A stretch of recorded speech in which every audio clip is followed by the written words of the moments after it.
ಮಿತ್ರರೇ, ಇವತ್ತು ಕರಾವಳಿಯ ಯಾವ ಅಡಿಗೆಯೂ ಅಲ್ಲ, ಇದು ನಾನೊಂದು ಯೂಟ್ಯೂಬಲ್ಲಿ ನೋಡಿದಂತಹದ್ದು. ವ್ರತದ ಸಮಯದಲ್ಲಿ ಯೂಸ್ ಮಾಡುವಂತಹ ಒಂದು ಬಟಾಟೆಯಿಂದ ಮಾಡಿದಂತಹ ಒಂದು ವಡ. ಹಾಗಾದರೆ ನಿಮಗೆಲ್ಲ ಗೊತ್ತಿರೋ ಹಾಗೆ ನಾವು ಈ ಸಂಕಷ್ಟಹರ ಚತುರ್ಥಿಯನ್ನು ನಾವು ಫಾಲೋ ಮಾಡ್ತೇವೆ, ಮತ್ತು ಇನ್ನಿತರ ಏಕಾದಶಿ ಇವುಗಳನ್ನೆಲ್ಲ ಫಾಲೋ ಮಾಡುವಾಗ ಈ ಒಂದು ಬಟಾಟೆಯಿಂದ ಮಾಡಿದಂತಹ ಒಂದು ವಡದ ಟೈಪಿನಂತಹದ್ದು ಇದು ಬಹಳ ಉತ್ತಮ ಅಂತ ನನಗೆ ಅನಿಸ್ತದೆ. ಯಾಕೆ ಹೇಳಿದರೆ ಈ ಒಂದು ಟಿಕ್ಕಿ, ಆಲೂ ಟಿಕ್ಕಿಯನ್ನು ಒಂದು ತಿಂದರೆ ಇಡೀ ಸಂಜೆವರೆಗೆ ನಮಗೆ ಈ ಹಸಿವೇ ಆಗುವುದಿಲ್ಲ. ಹಾಗಾದರೆ ಈ ಒಂದು ಸ್ಪೆಷಲ್ ಆದ ಅದರ ಒಳಗೆ ನಾನು ಫಿಲ್ಲಿಂಗ್ಸ್ ಕೊಟ್ಟಿದ್ದೇನೆ. ಅದನ್ನು ಹೇಗೆ ಮಾಡೋದು, ಅದಕ್ಕೆ ಏನೆಲ್ಲ ಸಾಮಗ್ರಿಗಳು ಬೇಕೆಂದು ನೋಡೋಣಲ್ಲವೇ? ನಮಸ್ತೆ ಮಿತ್ರರೇ, ಇವತ್ತು ಈ ಒಂದು ಬಟಾಟೆ ಟಿಕ್ಕಿ ಮಾಡೋಣ. ಇದು ಹೆಚ್ಚಾಗಿ ನಾರ್ತ್ನವ್ರು ಮಾಡುವಂಥದ್ದು, ಆದರೆ ಇದು ಈಗ ನಾನು ಮಾಡುವಂತಹದ್ದು ನೀವು ಸಂಕಷ್ಟಹರ ಚತುರ್ಥಿಯ ದಿವಸವೂ ಇದನ್ನು ಮಾಡಿ ತಿನ್ಬೋದು. ಹೊಟ್ಟೆ ತುಂಬ ಬರ್ತದೆ. ಏನು ಎಕ್ಸ್ಟ್ರಾ ಯಾವುದು ಹಾಕದೆ, ಅಕ್ಕಿ ಎಲ್ಲ ಏನು ಇದಕ್ಕಿಲ್ಲ ನೋಡಿ. ಒಂದು ಬೌಲ್ನಲ್ಲಿ ಸಾಬುದಾನ ಅದೇ ಸಾಗು, ಒಂದು ಬಟಾಟೆ ಇದನ್ನೀಗ ಕಟ್ ಮಾಡಿ ಬೇಯಿಸ್ಲಿಕ್ಕುಂಟು, ಸ್ವಲ್ಪ ಗೇರು ಬೀಜ, ಸ್ವಲ್ಪ ದ್ರಾಕ್ಷೆ, ಶುಂಠಿ ಒಂದು ಅರ್ಧ ಇಂಚಿನಷ್ಟು, ಒಂದು ಖಾರಕ್ಕೆ ಬೇಕಿದಷ್ಟು ಕಾಯಿ ಮೆಣಸು ನಾನು 2 ತೆಗೆದುಕೊಂಡಿದ್ದೇನೆ, ಸ್ವಲ್ಪ ಕೊತ್ತಂಬರಿ ಸೊಪ್ಪು, ಸ್ವಲ್ಪ ಪುದೀನ ಸೊಪ್ಪು, ಇನ್ನು ಹೆಚ್ಚು ಸಾಕ್ಬೋದು ಸ್ವಲ್ಪ ಪುದೀನ ಸೊಪ್ಪು ನೋಡಿ. ಇದು ನೆಲಗಡಲೆ, ಮತ್ತು ಒಂದು 50 ಗ್ರಾಮ್ಸ್ನಷ್ಟು ತೆಂಗಿನ ತುರಿ. ಈಗ ಮೊದಲಿಗೆ ಈ ಪೊಟ್ಯಾಟೊವನ್ನು ನಾವೇನು ಮಾಡುವ, ಗ್ಯಾಸನ್ನು ಉತ್ತುರಿಸಿ ಇದನ್ನು ಬೇಯಿಸ್ಕೊಳ್ಳಿಕ್ಕೆ ರೆಡಿ ಮಾಡಿಕೊಳ್ಳೋಣ.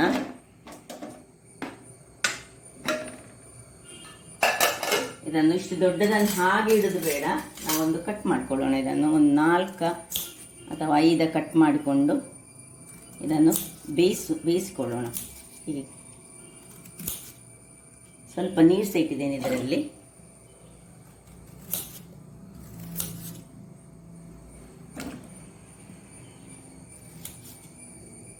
ಇದು ವಿಸಿಲಿಟ್ಟು ಒಂದು ಒಳ್ಳೆ ಬೇಯಲಿದ್ದು ನೀರಿನಲ್ಲಿ ಮುಳುಗಬೇಕು ನೋಡಿ. ನೀರಿನಲ್ಲಿ ಮುಳುಗಿಸಿದೆ ನಾನು ಇದನ್ನು.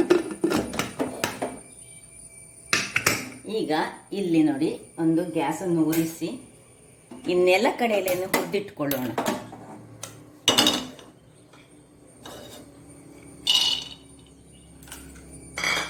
ನೆಲಕಡಲೆ ಸ್ವಲ್ಪ ಹುರಿಯೋಣ ನೋಡಿ. ನೆಲಕಡಲೆದು ಸಿಪ್ಪೆ ಇದು ಸ್ವಲ್ಪ ಬ್ರೌನಿಶ್ ಕಲರ್ ಆಗುವಾಗ ಇದನ್ನು ಈಗ ತೆಗೆದುಕೊಳ್ಳೋಣ. ಇದೀಗ ತಣ್ಣಗಾಗ್ಲಿಕ್ಕೆ ಬಿಟ್ಟು ಇದರದ್ದು ಸಿಪ್ಪೆ ತೆಗೆದು ನಾನು ಇದನ್ನು ಈಗ ಮತ್ತೆ ಪೌಡರ್ ಮಾಡಿ ಇಟ್ಕೊಳ್ತೇನೆ, ಸ್ವಲ್ಪ ತಣ್ಣಗಾಗಲಿ. ಈಗ ಇದೇ ಇದರಲ್ಲಿ ಸ್ವಲ್ಪ ಈ ಸಾಗುವನ್ನು ಚೂರು ಜಸ್ಟ್ ಸ್ವಲ್ಪ ಹುರಿದುಕೊಳ್ತೇನೆ ನಾನು. ಸ್ವಲ್ಪ ಹೆಚ್ಚು ಬೇಡ, 1 ನಿಮಿಷಗಳ ಕಾಲದಷ್ಟು, 1 ಸೆಕೆಂಡ್ ನೋಡಿ ಸಾಕು. ಇಷ್ಟು ಅದರ ಬಿಸಿಯಲ್ಲಿ ಅದು ಸ್ವಲ್ಪ ಇದಾಗಿ ಇದು ಸಹ ತಣ್ಣಗಾದ ಮೇಲೆ ಇದನ್ನು ಸಹ ಒಂದು ಪೌಡರ್ ಮಾಡಲಿಕ್ಕೆ ಉಂಟು. ಈಗ ನೋಡಿ, ಈ ಕಡಲೆಯನ್ನು ನಾನು ನೋಡಿ ತಣ್ಣಗಾದ ಕೂಡಲೇ ಪುಡಿ ಮಾಡಿಕೊಂಡೆ. ಇದನ್ನು ಒಂದು ಬೌಲಲ್ಲಿ ತೆಗೆದಿಟ್ಕೊಳ್ಳೋಣ.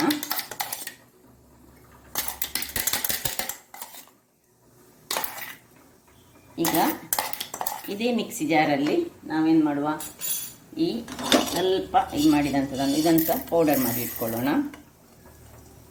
ಪೌಡರ್ ಮಾಡ್ತಿರ್ತೀನಿ ವೀಕ್ಷಕರೇ. ನೋಡಿ ವೀಕ್ಷಕರೇ, ಇಲ್ಲಿ ನೋಡಿ ಸಾಬುದಾನ ಇಷ್ಟು ಪೌಡರ್ ಆಯಿತು. ನಾವು ತುಂಬ ಪೌಡರ್ ಸಹ ಆಗೋದಿಲ್ಲ, ಅದು ತುಂಬ ಪೌಡರ್ ಆಗಲಿಕ್ಕೆ ಸ್ವಲ್ಪ ಕಷ್ಟ ನೋಡಿ. ಹೀಗೆ ತರಿ ಆದರೆ ಸಾಕು. ಈಗ ಇದನ್ನು ಸಹ ಪಕ್ಕಕ್ಕಿಟ್ಟುಕೊಳ್ಳೋಣ. ನಮ್ಮ ನೋಡಿ ವಿಸಿಲ್ಸ್ ಆಗ್ತದೆ, 2 ಆಯಿತು. ಒಂದು 3 ವಿಸಿಲ್ ಮಾಡಿಟ್ಕೊಳ್ತೇನೆ ನಾನು, ಆಮೇಲೆ ಅದನ್ನು ಆಫ್ ಮಾಡ್ಕೊಳ್ತೇನೆ. ನೋಡಿ 3 ವಿಸಿಲ್ ಆಯಿತು. ಈಗ ಆಫ್ ಮಾಡಿ ಇದನ್ನೀಗ ತಣ್ಣಗಾಗಲಿಕ್ಕೆ ನಾವು ಬಿಡ್ಕೋಣ. ಇಲ್ಲಿ ಇನ್ನೊಂದು ಮಿಕ್ಸಿ ಜಾರಿಯಲ್ಲಿ ನಾವು ಈ ತೆಂಗಿನ ತುರಿ,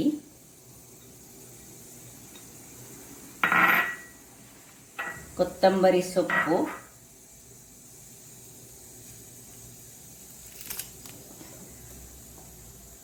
ಸ್ವಲ್ಪ ಪುದೀನ ಸೊಪ್ಪು, ಶುಂಠಿ, ಕಾಯಿ ಮೆಣಸು ಮತ್ತು ಶುಂಠಿ ಸ್ವಲ್ಪ ಸ್ವಲ್ಪ ದೊಡ್ಡ ಒಂದು ಅರ್ಧ ಇಂಚಿನಷ್ಟು ಹಾಕೊಳ್ಳೋಣ. ಇಷ್ಟನ್ನು ಹಾಕ್ಕೊಂಡು ನಾನು ಸ್ವಲ್ಪ ನೀರು ಹಾಕಿ ಸ್ವಲ್ಪ ಉಪ್ಪನ್ನು ಹಾಕ್ಕೊಳ್ತೇನೆ ಅದಕ್ಕೀಗ. ಇದು ತುಂಬ ನೀರಾಗಬಾರ್ದು, ಚಟ್ನಿ ಹಾಗೆ ನೀರಾಗಲಿಕ್ಕಿಲ್ಲ. ಇದು ಸ್ವಲ್ಪ ನಮಗೆ ಅಂದರೆ ಇದು ಫಿಲ್ಲಿಂಗಿಗೆ ಬೇಕು, ನಮಗೆ ಟಿಕ್ಕಿಯ ಫಿಲ್ಲಿಂಗ್ ಇಂಥದ್ದು. ಇದನ್ನು ನಾವು ಹೆಚ್ಚಾಗಿ ವ್ರತದಲ್ಲಿ ಉಪಯೋಗಿಸುವಂತಹ ಒಂದು ಬಟಾಟೆಯ ಟಿಕ್ಕಿಯನ್ನು ಮಾಡ್ತಿದ್ದೆ ನಾನು. ಅಂದರೆ ಒಂದು ಚಟ್ಟೆ ಅಂಬಡೆ ಹಾಗೆ ಇದು. ಈಗ ಇದನ್ನು ಸ್ವಲ್ಪ ನೀರು ಹಾಕಿ ಗ್ರೈಂಡ್ ಮಾಡ್ತಾ ಇರ್ತೇನೆ. ಇಲ್ಲಿ ನೋಡಿ ವೀಕ್ಷಕರೇ, ನೋಡಿ ಹೀಗೆ ತರಿಯಾಗಿ ಗ್ರೈಂಡ್ ಆಗಬೇಕು. ಈಗ ಇದಕ್ಕೆ ನಾನು ಒಂದು ಹುರಿದ ಈ ಜೀರದ ಪುಡಿಯನ್ನು 1 ಚಮಚದಷ್ಟು ಹಾಕ್ಕೊಳ್ತಿದ್ದೇನೆ. ನಿಮಗೆ ಬೇಕಿದ್ದಷ್ಟು, ಅರ್ಧ ಆದರೆ ಅರ್ಧ. ಕೆಲವರು ಸ್ವಲ್ಪ ಅರ್ಧ ಚಮಚ ಹಾಕ್ತಾರೆ, ಮತ್ತು ಸ್ವಲ್ಪ ಕೆಲವರು ಹಿಂಗೆ ಹಾಕ್ಕೊಳ್ತಾರೆ. ಹಿಂಗೆ ಬೇಕಿದ್ರೆ ಹಿಂಗೆ ಹಾಕ್ಕೊಳ್ಬೋದು ನೀವು. ಆದರೆ ಹೆಚ್ಚಾಗಿ ಈ ವ್ರತಕ್ಕೆಲ್ಲ ಮಾಡುವಾಗ ಹಿಂಗೆ ಹಾಕೋದಿಲ್ಲ. ಈಗ ನಿಮಗೆ ಬೇಕಿದ್ದರೆ ನೀವು ಹೀಗೆ ನಾರ್ಮಲಲ್ಲಿ ಮಾಡುವಾಗ ಹಾಕ್ಕೊಳ್ಬೋದು. ಈಗ ಇದನ್ನು ಒಂದು ಇದಕ್ಕೆ ತೆಗೆದುಕೊಳ್ಳೋಣ, ಮಿಕ್ಸ್ ಮಾಡಿಕೊಳ್ಳೋಣ.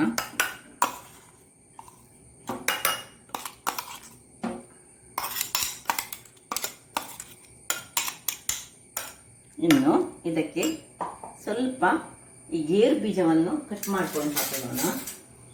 ಈ ಗೇರು ಬೀಜ ಮತ್ತು ದ್ರಾಕ್ಷಿಯನ್ನು ಸಣ್ಣ ಸಣ್ಣದಾಗಿ ಹೀಗೆ ಕಟ್ ಮಾಡಿ ಮಿಕ್ಸ್ ಮಾಡಿಕೊಳ್ಳೋಣ ಇದಕ್ಕೆ.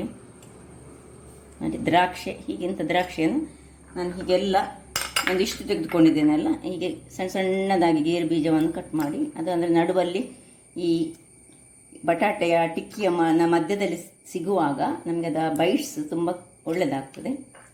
ಇದು ಆಪ್ಷನಲ್, ಈ ದ್ರಾಕ್ಷಿ ಮತ್ತು ಗೇರು ಬೀಜ.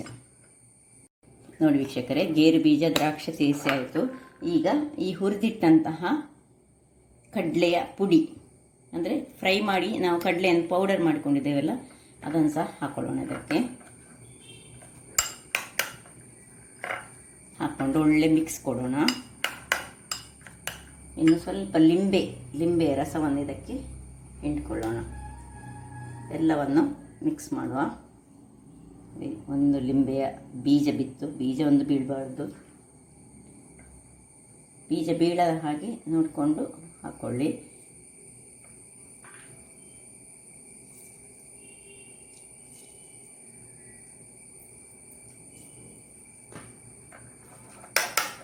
ಇದರ ಫಿಲ್ಲಿಂಗ್ ಈಗ ರೆಡಿ ಆಯಿತು. ಇದರಲ್ಲಿ ನಾವು ಹಾಕಿದ್ದು ತೆಂಗಿನಕಾಯಿ, ಮೆಣಸು, ಶುಂಠಿ, ಗೇರು ಬೀಜ, ದ್ರಾಕ್ಷಿ, ಕೊತ್ತಂಬರಿ ಸೊಪ್ಪುಗಳು ಮತ್ತು ಲಿಂಬೆಯ ಜ್ಯೂಸ್, ಕಡಲೆ ಫ್ರೈ ಮಾಡಿ ಪೌಡರ್ ಮಾಡಿಕೊಂಡದ್ದು. ನೋಡಿ ಹೀಗೆ ಇದನ್ನೀಗ ಪಕ್ಕಕ್ಕೆ ಇಟ್ಕೊಳ್ಳೋಣ. ಇಲ್ಲಿ ನೋಡಿ ಇದರದ್ದು ರೆಡಿಯಾಗಿದೆ. ಇದು ಸಿಪ್ಪೆ ತೆಗೆದುಕೊಂಡು ನಾನು ತರ್ತೇನೆ ಈಗ. ವೀಕ್ಷಕರೇ, ನೋಡಿ ಎಲ್ಲ ತೆಗೆದಾಯಿತು. ಈಗ ಇದಕ್ಕೆ ಸ್ವಲ್ಪ ಉಪ್ಪನ್ನು ಹಾಕ್ಕೊಂಡು ಇದನ್ನು ಮ್ಯಾಶ್ ಮಾಡ್ಕೊಳ್ಳೋಣ. ರುಚಿಗೆ ತಕ್ಕಷ್ಟು ಉಪ್ಪು, ಮತ್ತು ಸ್ವಲ್ಪ ಜೀರಾ, ಇನ್ನು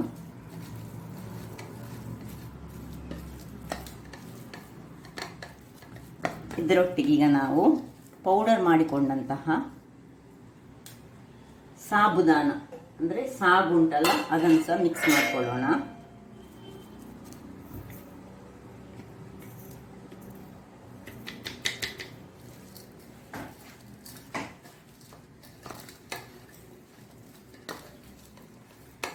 ಇಲ್ಲಿ ಬೇಕಿದ್ರೆ ನೀವು ಹಳದಿಯ ಪೌಡರನ್ನು ಇಲ್ಲಿ ಸ್ವಲ್ಪ ಹಾಕ್ಕೊಳ್ಬೋದು, ಕಲರ್ ಚೆನ್ನಾಗಿ ಬರ್ತದೆ ಅಂತ ಹೇಳಿ. ನಾನು ಸ್ವಲ್ಪ ಹಳದಿಯ ಪೌಡರನ್ನು ಹಾಕ್ಕೊಳ್ತೇನೆ ಈಗ ಇದಕ್ಕೆ.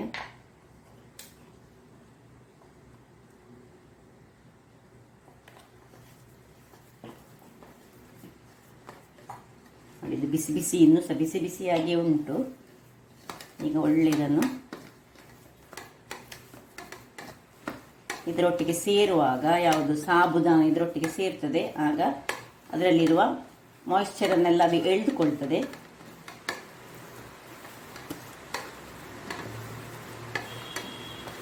ನೋಡಿ ಹೀಗೆ ಆಯಿತು. ಈಗ ಇದನ್ನೊಂದು 10 ನಿಮಿಷಗಳ ಕಾಲ ನಾವೇನು ಮಾಡಬೇಕು ಹೇಳಿದರೆ, ಇದನ್ನು ಮುಚ್ಚಿ ಇಟ್ಕೊಳ್ಬೇಕು. ಅಂದರೆ ಈ ಸಾಬುದಾನ ಅದರಲ್ಲಿ ಇರುವುದು ಅದು ನೆನಿಬೇಕು. ಈಗ ನಾನೊಂದು ಪಾತ್ರೆಯಲ್ಲಿ ಹಾಕಿದನ್ನು ನೋಡಿ ಒಳ್ಳೆ ಮುಚ್ಚಿಟ್ಕೊಳ್ತೇನೆ. ಒಂದು 10 ನಿಮಿಷ ಹಾಗೆ ಇರಲಿ ಅದು. ವೀಕ್ಷಕರೇ, ಇಲ್ಲಿ ನೋಡಿ ರೆಡಿಯಾಗಿದೆ. ಈಗ ಪುನಃ ಇದನ್ನೊಂದು ಹೀಗೆ ಇದಕ್ಕೆ ಹಾಕ್ಕೊಂಡು ಚೂರು ಎಣ್ಣೆ ಹಾಕೊಳ್ಳೋಣ. ಒಂದು ಸ್ಪೂನಿನಷ್ಟು ಎಣ್ಣೆಯನ್ನು ಹಾಕಿ ಪುನಃ ಒಳ್ಳೆ ಮಿಕ್ಸ್ ಮಾಡುವ. ಇಲ್ಲಿ ನೋಡಿ ನಾನು ಒಂದು ಸಣ್ಣ ತವ ಇಟ್ಕೊಂಡಿದ್ದೇನೆ, ಅದಕ್ಕೆ ಸ್ವಲ್ಪ ಎಣ್ಣೆಯನ್ನು ಹಾಕ್ಕೊಂಡಿದ್ದೇನೆ.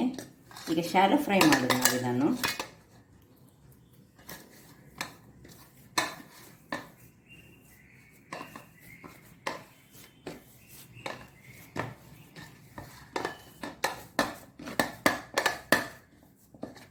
ನೋಡಿ, ಒಂದು ಎಷ್ಟು ದೊಡ್ಡ ನಿಮಗೆ ಬೇಕು, ಎಷ್ಟು ದೊಡ್ಡ ಟಿಕ್ಕಿ ನೀವು ಮಾಡ್ತೀರ ಅಷ್ಟು ದೊಡ್ಡದಷ್ಟು ಹೀಗೆ ರೌಂಡಲ್ಲಿ ಒಂದು ತೆಗೆದುಕೊಂಡು ಸ್ವಲ್ಪ ಹೀಗೆ ಇದನ್ನು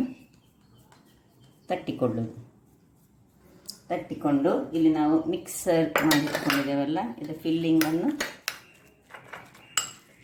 ಒಂದು ಉಂಡೆಯಷ್ಟು ನಿಮಗೆ ಎಷ್ಟು ಬೇಕೋ ಅಷ್ಟನ್ನು ಇದರೊಳಗೆ ಹಾಕ್ಕೊಂಡು ನೋಡಿ ಒಳ್ಳೆ ಕವರ್ ಆಗಬೇಕಿತ್ತು. ಈಗ ಹೀಗೆ ಇಲ್ಲಿ ನಿಮಗೆ ಕವರ್ ಸ್ವಲ್ಪ ಕಡಿಮೆ ಅಂತಾದರೆ ಪುನಃ ಇಲ್ಲಿಗೆ ಸ್ವಲ್ಪ ಹೀಗೆ ಇಟ್ಟುಕೊಂಡು ಹೀಗೆ ಮಾಡಿ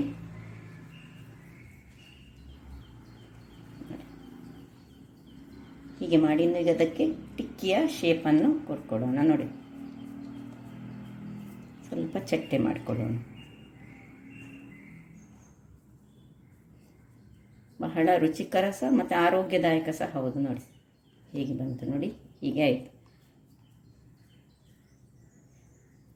ಇದು ಹೊರಗೆ ಬರಬಾರ್ದು ಯಾವ ಸಹ ಇದರೊಳಗೆ ಹಾಕಿದ್ದು ಫಿಲ್ಲಿಂಗ್ಸ್. ಸೊ ಹಾಗೆ ಎಲ್ಲವನ್ನು ಬಂದ್ ಮಾಡಿಕೊಳ್ಬೇಕು. ಒಂದು ಆಯಿತು. ಈಗ ಇನ್ನೊಂದೊಂದು ಮಾಡ್ತೇನೆ. ಹಾಗೆ ಎಲ್ಲವನ್ನು ನಾನು ಮಾಡಿಟ್ಟುಕೊಳ್ತೇನೆ. ನೋಡಿ ಹೀಗೆ ರೌಂಡ್ ಮಾಡೋದು, ಒಂದೇ ಹದದ್ದು ಮಾಡುವ. ಇದು ಸಣ್ಣ ಉರಿಯಲ್ಲಿ ಎಣ್ಣೆ ಕಾಯ್ತಾ ಉಂಟಲ್ಲಿ. ಇಲ್ಲಿ ನೋಡಿ ಇನ್ನೊಂದನ್ನು ಸಹ ಹಾಗೆ ಹೀಗೆ ಮಾಡಿ ಒಂದು ಉಂಡೆಯಷ್ಟನ್ನು ಹೇಗೆ ನಾವು ಈ ಕೋಳಿಗೆಲ್ಲ ಮಾಡ್ತೇವೆ ನೋಡಿ ಅದೇ ರೀತಿಯಲ್ಲಿ ಹೀಗೆ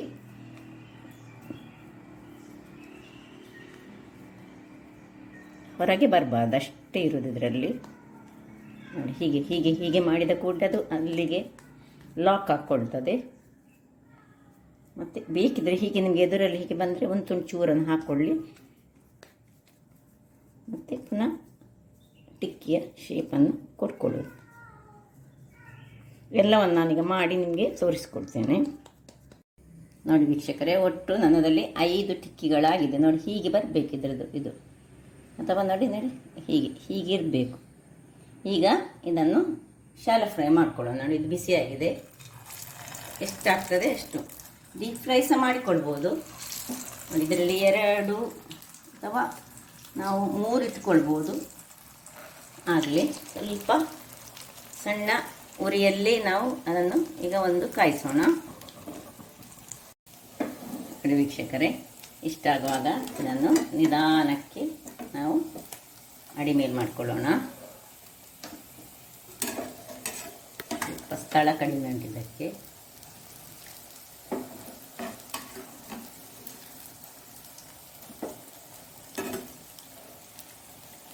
ಹೀಗೆ ಆಗಲಿ, ಸರಿ ಕಾಯ್ಕೊಳ್ಬೇಕದು.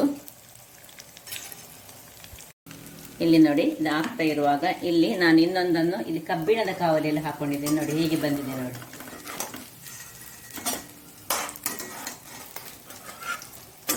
ಆಗ್ತಾ ಉಂಟು ಕಬ್ಬಿಣ ಕಾವಲಿ, ಇಲ್ಲಿ ಸಹ ಆಗ್ತಾ ಉಂಟು. ಹಾಗೆ ಸ್ವಲ್ಪ ಉರಿ ಸ್ವಲ್ಪ ದೊಡ್ಡದು ಬೇಕು ನನಗೆ. ನೋಡಿ ಇದನ್ನೀಗ ಪುನಃ ಮ್ಯಾಡಿ ಮೇಲೆ ಮಾಡ್ತಿದ್ದೇನೆ ನಾನು. ನೋಡಿ ಹೇಗೆ ಕಲರ್ ಬಂತು ನೋಡಿ. ಯಾವುದರಲ್ಲಿ ಸಹ ಆಗ್ತದೆ, ಕಬ್ಬಿಣದ ಕಾವಲಿಯಲ್ಲಿ ಸಹ ಮಾಡಿದರೆ ಆಗ್ತದೆ, ಬಾಣಲೆಯಲ್ಲಿ ಆಗ್ತದೆ, ಅಥವಾ ನೀವು ಇದು ನಾನ್ ಸ್ಟಿಕ್ಕಲ್ಲಿ ಸಹ ಮಾಡಿದರೆ ಆಗ್ತದೆ. ಏನು ಚೆನ್ನಾಗಿ ಬರ್ತದೆ ನೋಡಿ, ಹೇಗೆ ಬರ್ತದೆ ನೋಡಿ, ಒಳ್ಳೆ ಕಾಯ್ತದೆ. ಇಲ್ಲಿ ಸಹ ಇದು ಕಾಯ್ತಾ ಉಂಟು. ಆಗಲಿ ನೋಡಿ ವೀಕ್ಷಕರೇ, ಆಯ್ತು. ಇದು ಈಗ ಇನ್ನು ತೆಗೆದುಕೊಳ್ಳೋಣ. ನೋಡಿ ಇಷ್ಟು ಕಲರ್ ಮೇಲೆ ಬಂದರೆ ಆಯ್ತು. ಸ್ವಲ್ಪ ಉರಿ ಸ್ವಲ್ಪ ದೊಡ್ಡದಲ್ಲಿ ಇಟ್ಟರೆ ಒಳ್ಳೆ ಕಲರ್ ಬರ್ತದೆ. ನೋಡಿ ಹೀಗೆ ಬಂತು. ನೋಡಿ ನೋಡಿ ಹೀಗೆ ಉಂಟು ನೋಡಿ.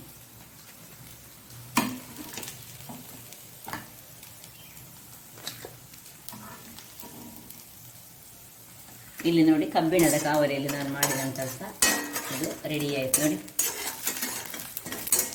ಎರಡನ್ನು ಸಹ ನಾನು ಒಟ್ಟಿಗೆ ಹಾಕ್ಕೊಂಡದ್ದು, ಅದು ಹಾಕಿದ ಕೂಡಲೇ ಇದನ್ನು ಹಾಕ್ಕೊಂಡಿದ್ದೇನೆ. ಈಗ ಇದು ಸಹ ತಿಕ್ಕೊಳ್ಳೋಣ. ನೋಡಿ ಎಣ್ಣೆ ಸಹ ಏನು ಹೆಚ್ಚು ಹೀರಿಕೊಳ್ಳೋದಿಲ್ಲ, ನೋಡಿ ಹಾಗೆಯೇ ಉಂಟು ಎಣ್ಣೆ ಹಾಕ್ಕೊಂಡದ್ದು.